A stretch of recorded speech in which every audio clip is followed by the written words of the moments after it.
से मुलाकात करेंगे।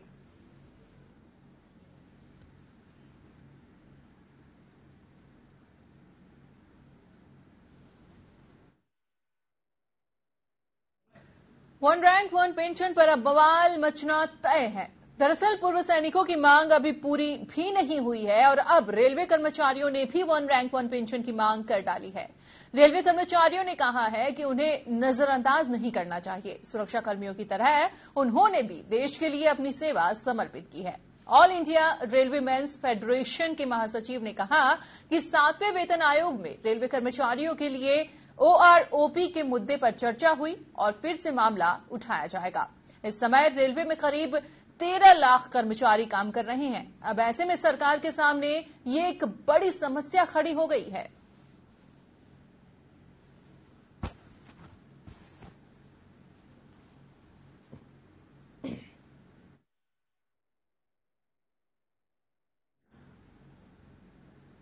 दिल्ली के मुख्यमंत्री अरविंद केजरीवाल ने अपने जन्मदिन पर दिल्ली वालों को रिटर्न गिफ्ट दिया है। दरअसल दिल्ली सरकार लोगों के बकाया बिजली बिल माफ करने जा रही है।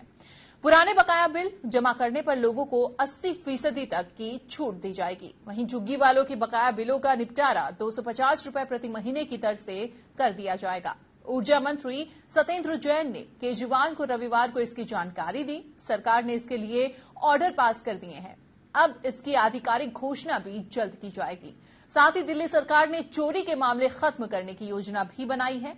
इसके लिए बकाया बिल भरने पर देरी से लगने वाला सरचार्ज और पेनल्टी पूरी तरह से माफ करने को कहा है।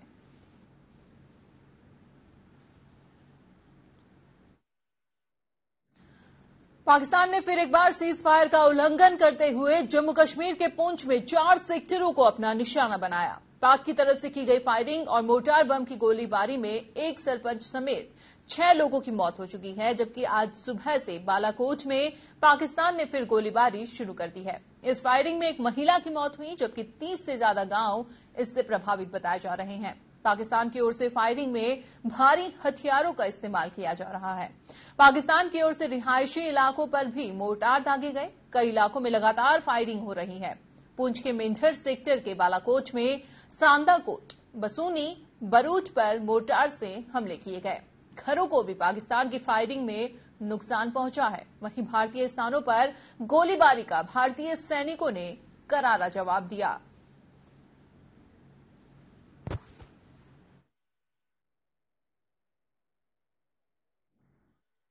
गांव में ही थे, गाड़ी पे ड्राइविंग कर रहे थे तो गोला इनकी गाड़ी पे ही फटा। तो हमारे एक सरपंच जी हैं वहां पे, वो भी डेथ हो गई उनकी पार्टी।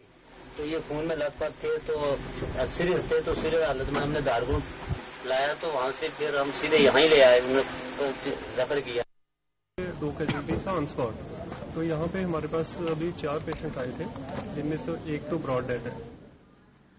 दिल्ली से हज यात्रियों के पहले जत्थे को केंद्रीय मंत्री बीके सिंह ने रवाना किया। कार्यक्रम में अरविंद केजरीवाल और मुख्तार अब्बास नकवी भी मौजूद रहे। एयर इंडिया की विशेष फ्लाइट 40 हज यात्रियों को रवाना किया गया। इस मौके पर दिल्ली के मुख्यमंत्री अरविंद केजरीवाल, केंद्रीय विदेश राज्य मंत्री बीके सिंह मौके पर मौजूद रहे। दिल्ली हज कमेटी की ओर से एक कार्यक्रम का आयोजन भी किया गया।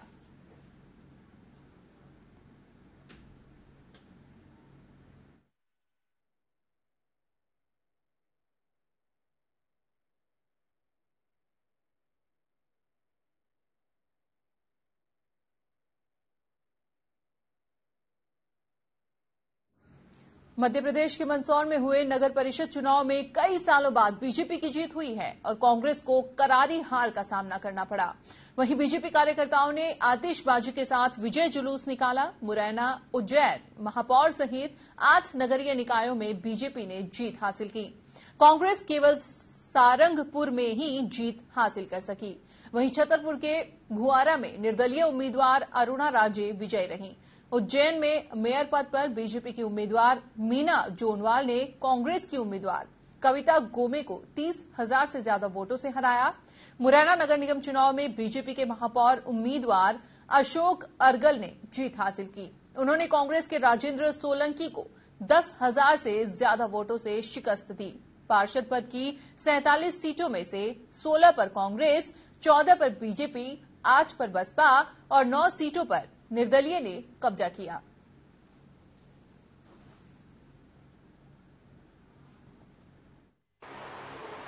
बिहार की आज जो परिस्थिति है, उस परिस्थिति में बिहार के सब वैसे लोग हज यात्रा के लिए पूरी दुनिया के लोग काबा के लिए रवाना हो रहे हैं। यूपी से पहला जत्था रवाना हुआ। सीएम अखिलेश यादव ने अली मियां हज हाउस से जत्थे को झंडी दिखाई।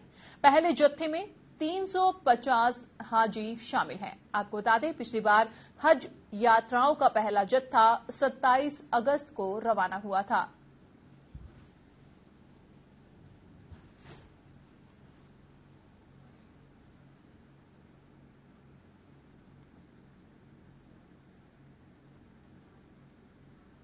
और इसी के साथ यहां रुकेंगे एक छोटे से ब्रेक के लिए। खबरें अभी और भी हैं, आप बने रहिए एसएमएस इनसाइट के साथ।